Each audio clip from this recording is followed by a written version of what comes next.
Hello and welcome to the Reconnect Podcast, a weekly show sponsored by the Anasazi Foundation and powered by Story Studios. I'm Ganel-Lyn Condie, your host. I'm so grateful you've joined us, where we have conversations to help you strengthen your most important relationships and reconnect with those that matter most.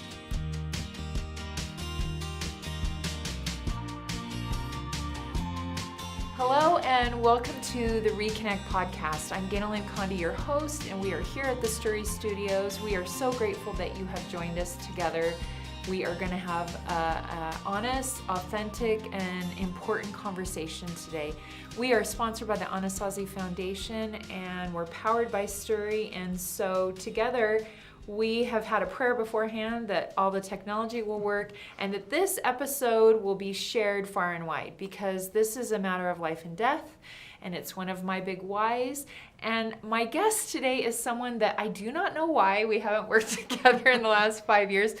The rest of the universe keeps saying, why don't you know each other? And now we know each other. So I'm grateful. This is Taryn Hiatt. And we have mutual friends, and we have, your family is some of my friends, and we have a very shared why. Yeah. And today, anytime we're going to talk about this subject, I'm grateful. Me too. Especially in the last week. We don't know when this is going to air at this point in our producing schedules, but in the last week, we're taped here in Utah. In the last week, in the county that both of us live in, we've lost 4 teenagers in just, 9 days, I think? Yeah. 3 in one area, high school, junior high area, and 1 in the same school district, but another high school.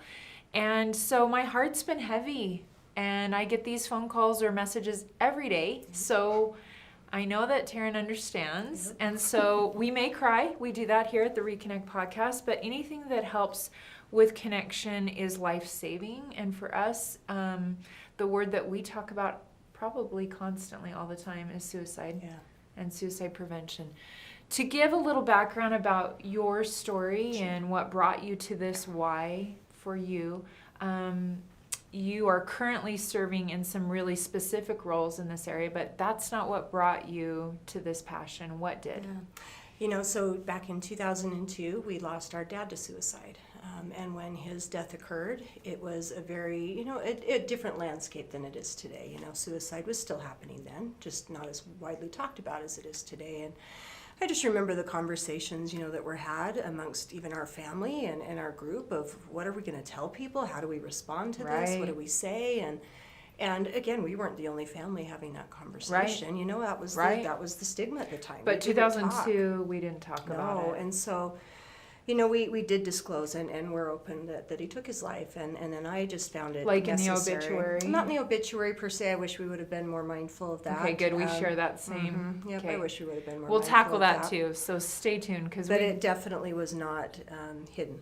And that was purposeful. My dad had struggled for a long time and had had multiple attempts throughout his life and lived with depression, and we never talked about it. One of his serious attempts, he came home from the hospital, and it was like we just went back to life as normal. Like he had the flu?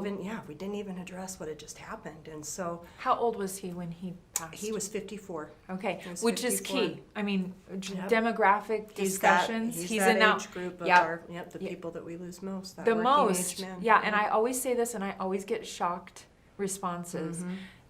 It's not that it doesn't affect veterans, LGBT teens. But our largest group that we're losing is middle-aged men, and white men, and we're not talking about them, and there's a lot of reasons for that. So your dad really did fall within that danger zone. Yeah, he was that danger zone for sure. And as a family, did you have supporter fatigue? Oh, 100%. I mean, it was to that point when he did pass that. We knew it was coming. We knew it was coming. It was a matter of time. We didn't know how to stop it. We didn't know, because there wasn't an education out there. There wasn't information out there. You didn't understand it. There were still all those old myths that suicide was selfish and weak and cowardly and a sin. That you'll be damned. All that stuff. And then if you talked about it, that it would happen more. And so people didn't understand. Yep. Right. So it was just a lot of silence. And we were kids. I was 26, but I didn't know how to help him. And So was he in and out of therapy? Was that his main focus? He did do therapy. My father suffered because depression is such a physical illness. It manifests so physically in people, and I think that's what people often overlook. Yeah. He had, severe acid reflux. I mean, just stomach problems. He'd had over 22 surgeries throughout the course of his life, so was left addicted to opioid medications, and which adds to it too. That layer of shame of why can't I stay the risk off factors these and all those risks. And so he was a perfect storm. He'd had multiple marriages that had failed, and loss of job because of his health. He wasn't able to work and do the so the shame cycle in his soul was like addiction and failed connection in relationships, which add to already a predisposition or a genetic predisposition maybe to the depression and anxiety. So after his passing, I love what you said kind of just at the intro, that within one family, everyone responds different. Our family, those that know my story and know this podcast know that my sister Megan, when she took her life, we've all mourned very differently. Yes. We've all grieved very differently. We've all processed and discussed suicide very differently. At the time of this taping, I have a very public video that came out last week on the Hope Work series, and it reached a pretty large audience fast. And I've noticed that each of my family members almost grieved again in a different way, even though I talk about it all the time. How did your family? It was very much that same. I mean, my siblings, so there's 5 of us total, and again, based on our relationships with our dad and kind of what we had in our own lives, in our own emotional fatigue. It took on a different role. My youngest sister, younger Mandy, and I lived with him during those years. My brother had served a mission and then got married, so he was gone, and then the youngest 2 lived with my mom, and so we definitely saw him in a different light because we were with him day to day and saw what life was like and how hard he struggled. And so I do think that helped to kind of build, empathy and understanding. I also was an attempt survivor as a teenager, and so I'd been there. And so I totally understood. I'm so glad you're still here. Oh, me too. Oh my gosh. Me too. The work you've done. Yeah, we're going to get to that, but yeah. But so I understood. I was one of those that I never had anger. I wasn't mad at him. Yeah. You know how some get really angry, Yeah, and we dealt with that in some of our siblings, but I just wasn't mad. I got it. Yeah, and to maybe squash some of those misconceptions, I like to say, I don't know how you phrase it, I'd love to hear what your thoughts are on this. I like to frame it that suicide's about one decision someone makes, not every decision, and that it's really a decision to stop pain. Yeah. And when people ask about Meg, I say she got tired. I mean, 40 years, we had been in and out of what I call the pit. We had she had a great therapist, she had great religious leaders, she had good friends and family. She'd gone back to college the last 5 years. I mean, things in some ways were looking the best, right? Yeah. But she had also that list of risk factors. She had been sexually abused, there was mental illness, there was a learning disability, there were addictions, right? So the insulation factor list and the risk factor list, like I think when people frame it as a selfish thing, I think when you explain it in a way of exhaustion and pain, 100%. It's not about, I mean, I think if you did a survey of all the suicide lists of notes that were left behind, most of them probably say the person thinks they're doing a favor. Yeah, I think you'll be better off. I always use the analogy of 9/11 because to me it makes so do I, sense. But I don't explain that because so I have to be careful because sometimes that analogy triggers people, but I think it's really clear. I just think it makes sense if you think back to when the towers were hit, right? And they started to burn, the people at the top started to jump. You know, and again, they didn't jump because they wanted to be dead.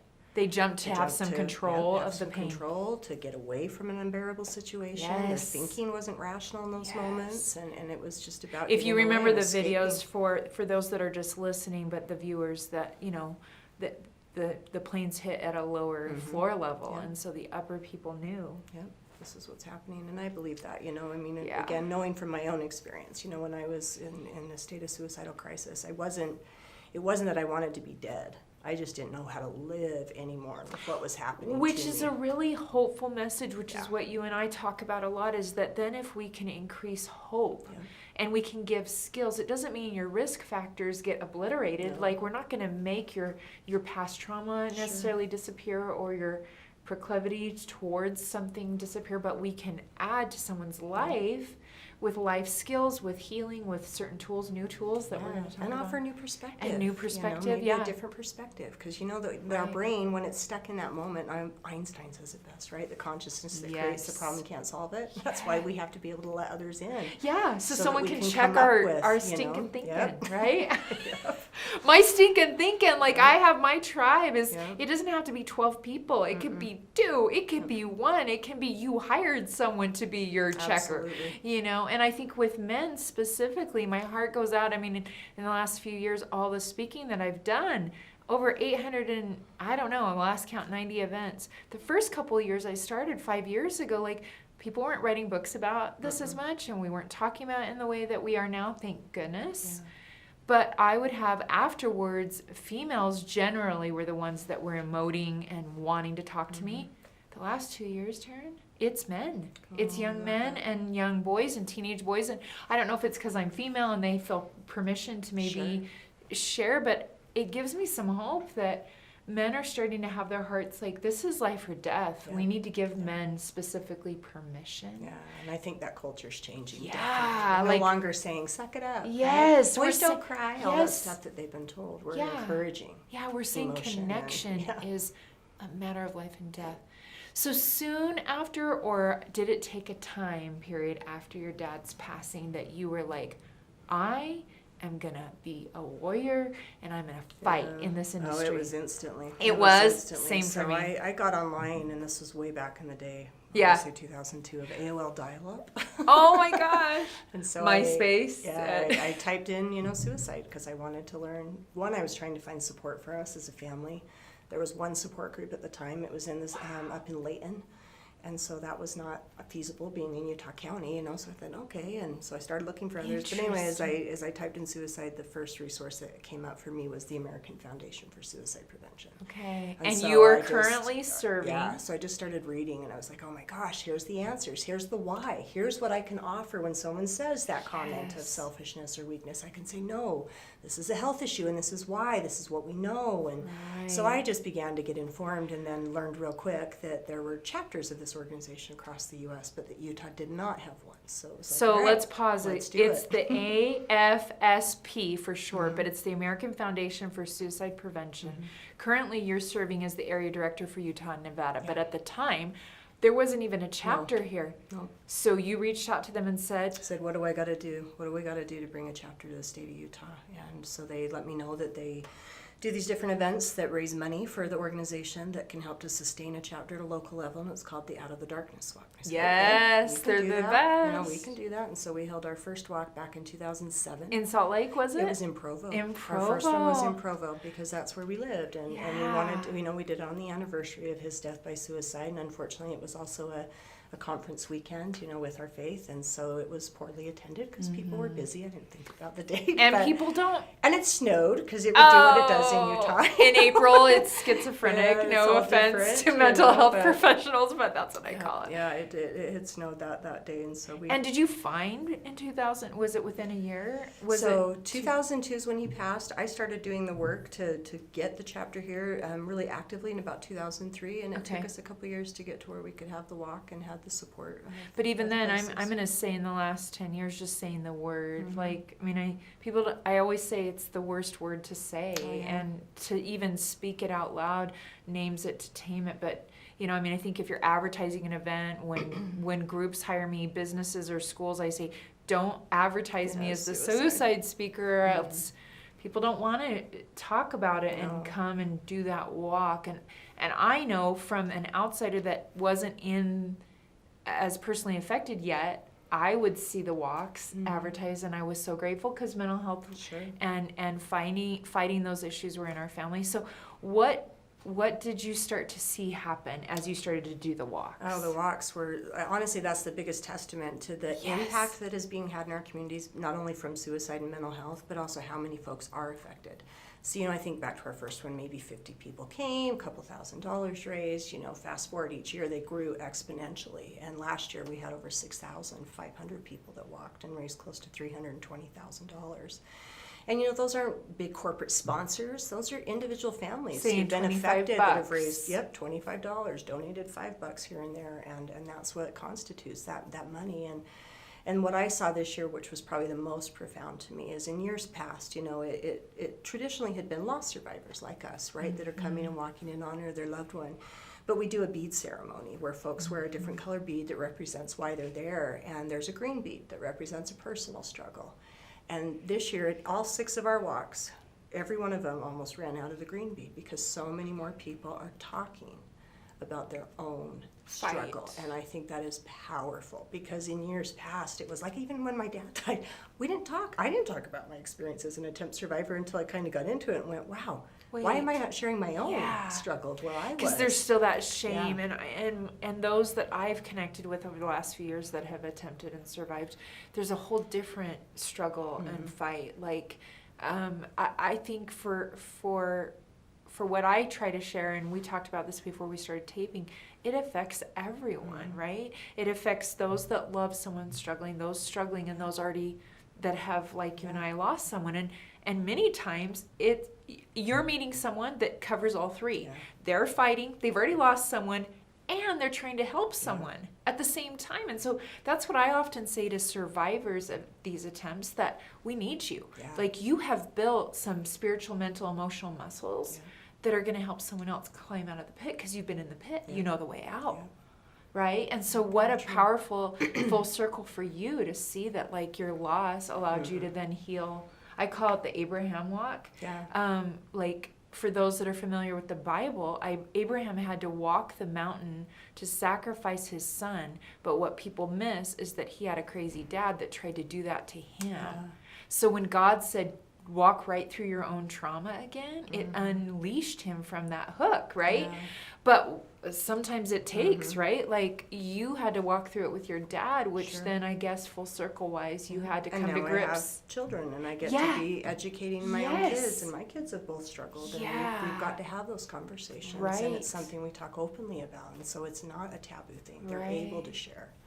Wow, what a powerful thing. So at the current state, where are chapters in Utah and Nevada located? I mean, what are our numbers now? The way the chapters work is their work is solely done by volunteers. So it's not like we have a home office. I'm the only paid staff for Utah and Nevada from our organization, because we really want to make sure that the money we raise, let's be honest, you're pretty humble. You've worked pretty hard. Yeah, but we want the money to go towards the cause. And but how many chapters? So we have chapters now all across the U.S. Okay. And so our Utah chapter covers the entire state. And so we have board members spread out throughout the state that host walks in Box Elder to Cedar City to St. George to Vernal, Richfield, and then volunteers across the state that help us achieve our mission and provide education and support. And so what kinds of support are you seeing now out in the industry and community? Because you and I talked before we started taping as well. There's different organizations doing different things. In the state of Utah right now, we have the Safe Utah app. And I just saw a headline about really trying to get veterans to use that. We've really pushed the last few years, I think, in the schools, that getting our kids to download that app. Tell everyone a little bit about that app, and then any other tools that you want to help people add to their box. Yeah, I think the thing that's been interesting to watch, at least over the last 17 years since I've been in this work, is for a long time it was about creating awareness, right? We wanted to make sure because no one wanted to talk about it. And I'm like, okay, you have to be aware. Okay, we're aware. We're aware. Let's admit we're aware. And by the way, if you're not aware, you're living under a rock. Yeah, because by the way, Robin Williams, Kate Spade, anyone, like, so unfortunately, Hollywood's helping with that. We needed to move from awareness to action. And so that's what's been cool to see in these last few years is, again, legislative asks, where now it's a requirement for teachers to be trained, for schools to hold parent seminars, to educate moms and dads, to teach students about mental health and suicide prevention, so that, again, they have the tools, because it's happening. And so when Safe UT was created, I mean, what a gift to have this app, that kids could download on their smartphones to be able to chat live with a crisis counselor. Chat live and text, which is key, because teenagers, listen, even in my own kids are like, wait, I saw your text. Them, they respond. Yeah, it's like, please respond. And so it's meeting kids where they're at. Yeah. And just to have that ability to, again, maybe report, right? Yeah. Tell on a friend. Tell if I don't know what to do. How do I get support? Here's what my friend's saying. How do I help them?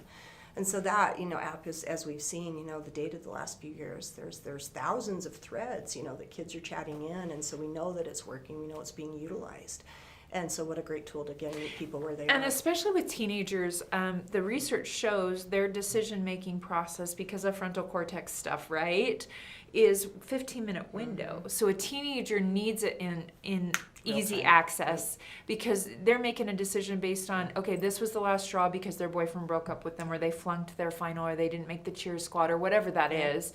And then they're making a decision to act on that. And it's not going to necessarily coincide with dinner time to sit down and have your parents see you or get to your therapist, right? Yeah. So I think that's crucial, Yeah. that we have, sometimes smartphones and technology. Those statistics are not helping on some of our fronts. For sure. But at least we have some good things to combat. Exactly. But I think it's important to see where we're also creating communities. Like, I mean, I can do a hashtag of suicide prevention on a post on my Instagram account, and I know I'm reaching people that normally would have maybe not come out of their house for a week. Yeah. And maybe they're not coming out of their house, but they're still scrolling. They're still scrolling, still seeing, still getting something. No, it's amazing. So the Safe UT app, what else are you seeing out there that's So the other helping? thing that's been super helpful, is that again, schools and communities are starting to adopt that this is everybody's business. Greg Hudnall down in Utah County created a program years ago called Hope Squad. And Hope Squad is a peer-based group, right, where students are trained and again, educated on risk factors, warning signs, and not to be the fix-all, but to be the ones Which that is recognize. crucial. And again, refer, right, to a Right. counselor. But it's not just the peer-based model.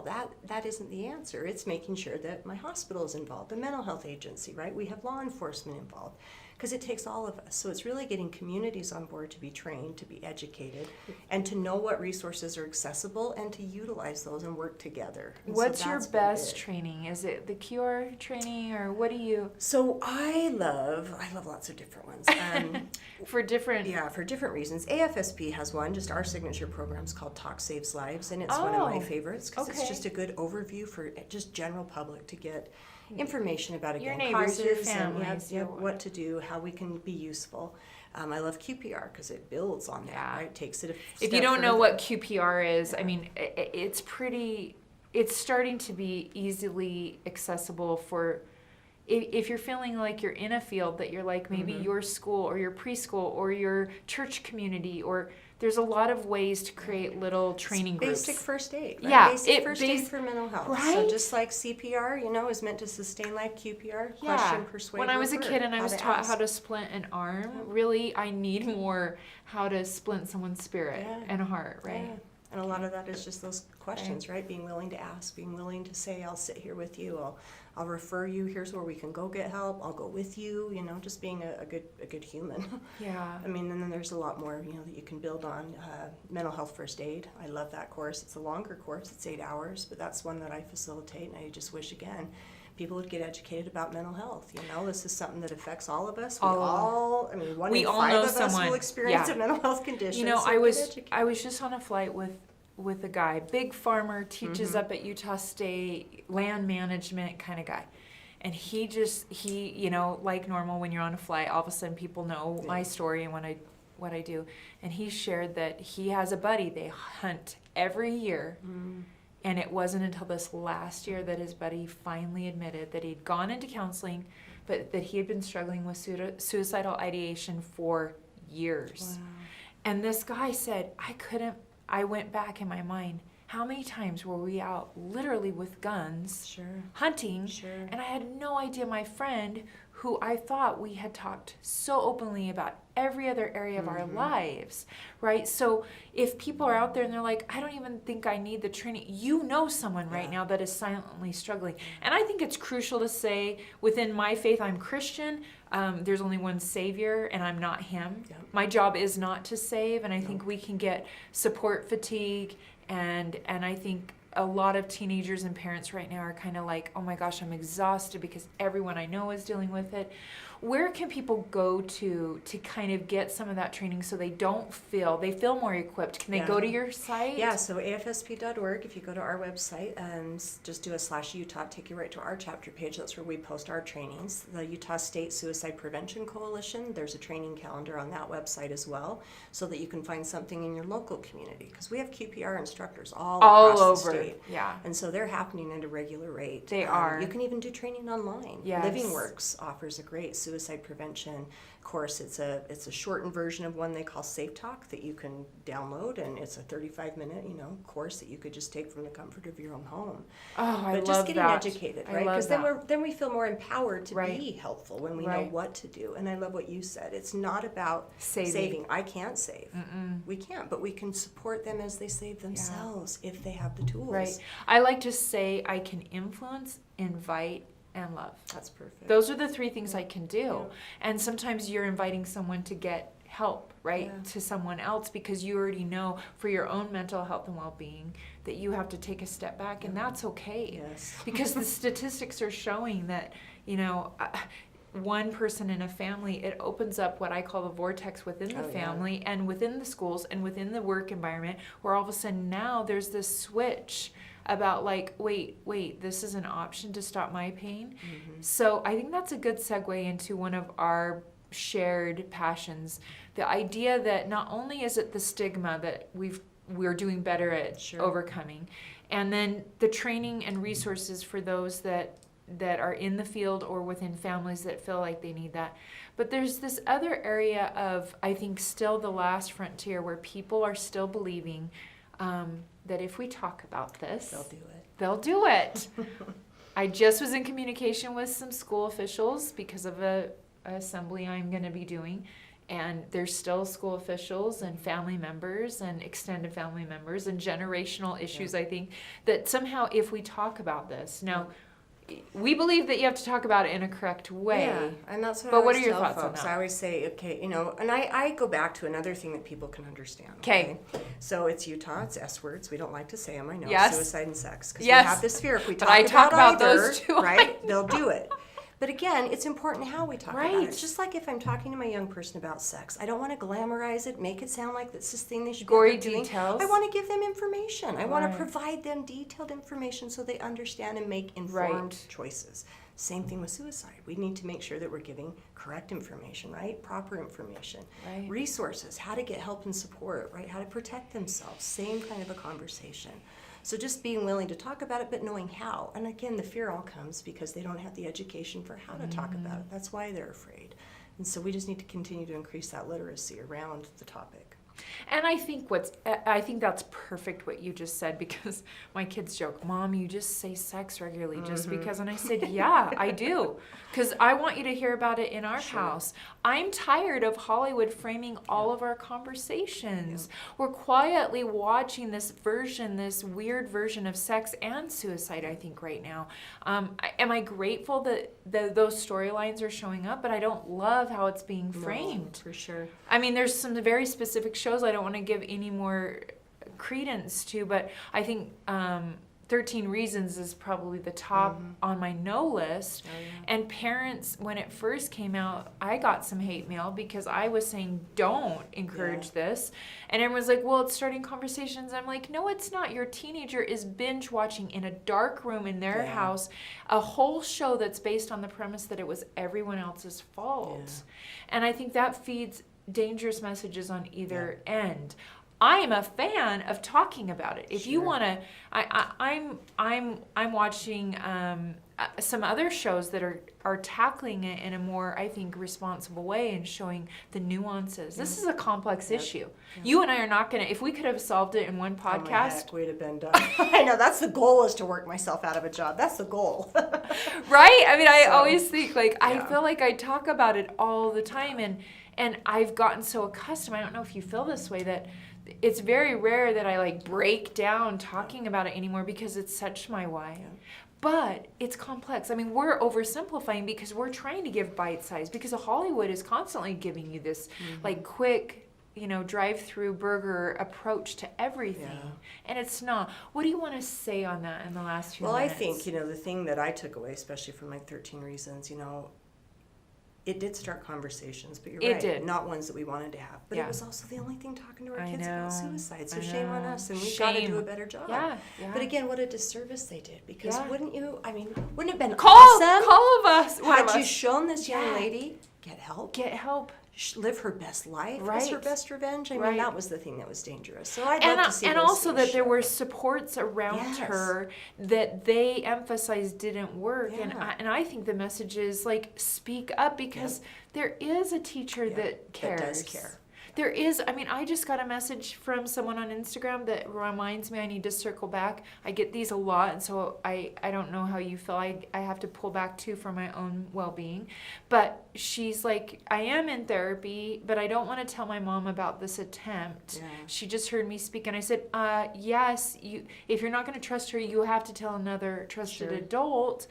And she said, well, my mom's already busy. And I hear that a lot. I hear that from adults as well. Like, my circle of support, they're fatigued. Okay, then what do you suggest about that next new layer? Then that's when we reach out to things like the Lifeline. We Yes. reach out to things like Safe UT. Tell a stranger. You know, I mean, just tell somebody. Yes. And you know, I'm like you. We get those messages, and so they are telling someone. They're telling us. I know. And then learning, though, what that boundary is. Again, we don't have to fix that. I Right. can't. Right. You know, I took Messenger off my phone because I just Yes. couldn't anymore. I know. thought, I can't. I know. And I'm not the Lifeline. Right. But there is one. Right. And that's where I refer people to. Right. So use those services. Right. You know, utilize that ability to just tell somebody what's going on Right. up here to free yourself from some of that power. One of the things we also talked about before that I just think I'm so excited about, and I talk about it as a toolbox, and you've brought up some really great ones.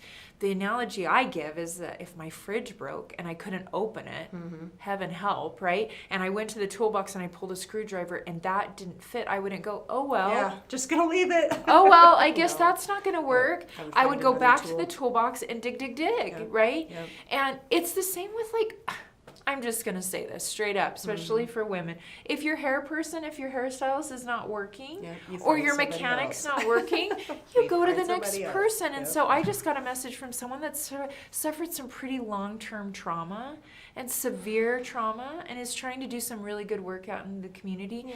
The message was, I'm tired. What do I do when it just keeps being this way? Yeah. Your tools maybe aren't working. Take a It's step time. back. Yeah, Take it's care time of to you. say, okay, what new tools do I need to add? One of the ones I'm most excited about right now, this last year, is EMDR. I've done some versions of this for probably the last 10 years, Yeah. but this is one that if you're not familiar with it, Google it, Yeah. and then find a mental health professional that's trained in it, Yeah. because it's brilliant at releasing trauma. Yes. And I think what we're seeing sometimes in the research, especially around suicide, is it's unresolved trauma. Yeah. Oh, 100%. I Yeah. think that's where a lot of mental health stems, Right. right? Unresolved trauma that Right. creates these illnesses within our brain and our body. Right. For sure, I read The Body Keeps Score as I did EMDR, and wow, what an enlightening thing just to gosh. understand the way that my brain processed stuff in order to keep me safe in those moments. but sure. that, yeah, I didn't need those protectors anymore. For the rest and I of your needed life. to utilize something else. So yeah, I love the work that Anyone we're learning. else, anything else that comes to mind? Because I believe, like, when we have these conversations, I hear later someone's like, oh, I heard your podcast and I had not even thought of that. One of the ones I say is after Meg took her life, I did already regular massage, but grief gets in your body. Oh, for sure. So it's almost an absolute, even through job loss, when we had nothing, I was still going to regular massage because the grief settled in. What are your favorite tools in your toolbox that so you use? I'm also a massage, but I go Yeah. to, my gal always jokes, this is like a torture chamber. It I do is. cupping, I do Oh. gua sha, I do a lot of that, because again, I know Wait, that I it don't know resides gua in sha. my... It's kind of a raking Oh, over it's the the muscles. raking, Yeah. yes. So it's So is it more the intense, but again, it fascia? pulls. Yep, it pulls out, all the toxins, and again, that I'm going to have to stuff talk to you or about surface, cupping because yes. I've wanted to try it, but I haven't tried yeah, it. that's a game changer for me too. Really? Yep. And I just had to learn too with my own mental health and well-being Yes. too is just when I need to take a break. Yes. And the social media is a big one. For me, there's days I have to Yes. just go, okay, tune out. Yes. No more. We are Yes. being bombarded by so many sources of information and energy that it's okay. Yeah, to I step away actually, sometimes and just have time. people say to me, oh my gosh, you're so busy, you're doing this. And I said, yeah, but you don't look at my calendar where I literally have X's that are my rest days. Yeah. That's what I call them. Yeah. And I try to be social media free on those For days sure. because as much as I use it and you use it to get good things out there, It's heavy. I promise you it's either heavy or I'm in comparisons Yeah. and then all of a sudden I'm not doing anything. Exactly. I'm not helping. I mean, know. even this last weekend I was in Idaho speaking and got a message Friday night about the most recent suicide in our county. And it really threw me. I knew I had to get up, and I was about to address 400 teenagers the next day, and I thought, am I even helping anymore? Sure. Right? I mean, I have to do that. So I think that's really crucial, that if you're the supporter of someone, what are you doing for your mental health? And then if you're the one struggling, we're saying stuff like, did you hear massage? Cupping, like I don't sell oils, but I use them. I always say I'm not a dealer, I'm a user. I'm a user.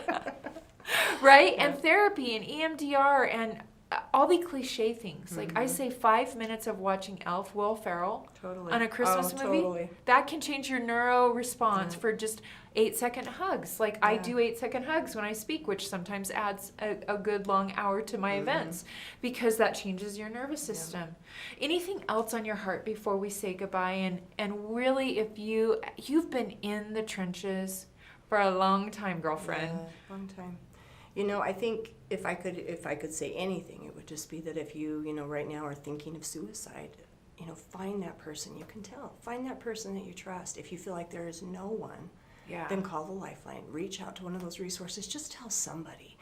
Try it. What do you have to lose? Try it and just see what that feels like to actually get that out. And if somebody has the courage to tell you they're thinking of suicide, thank them. Yes. And thank them for being vulnerable. Yes. Thank them for having the courage to say it.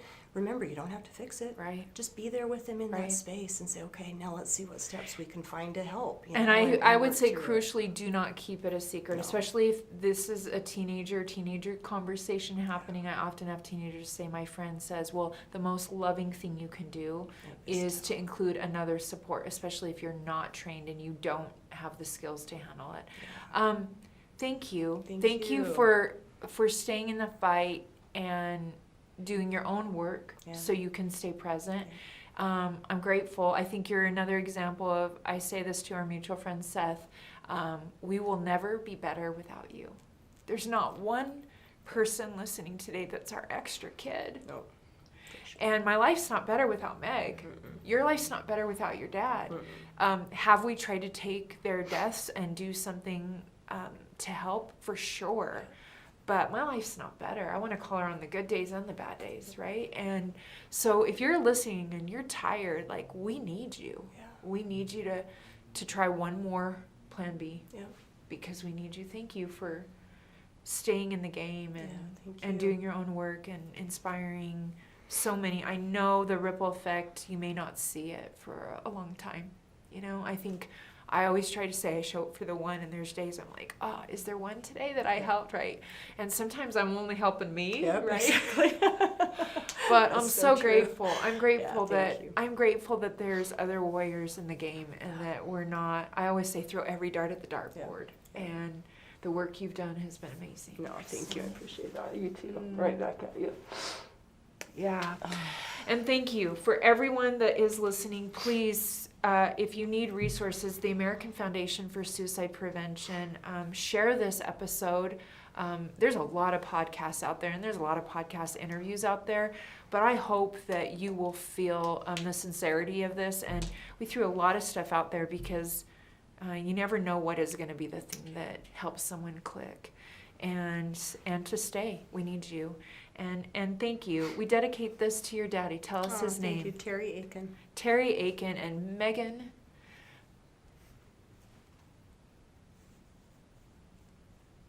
Yeah, they're here with us.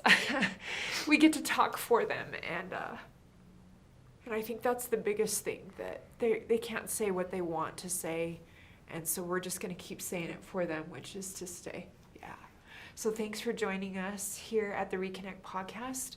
And thank you again, Anasazi Foundation, for making sure this podcast is happening in the Story Studios.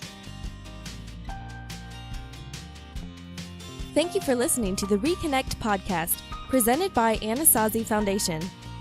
Are you worried about your teenager? Are they struggling with depression, low self-esteem, anger, drugs, or suicidal thoughts and feelings? If so, Anasazi Foundation can help. Anasazi is a wilderness therapy program for at-risk youth, and our mission is to help turn hearts homeward. To learn more about us, please visit anasazi.org. If you liked this show, please be sure to subscribe and leave us a review. Thank you again.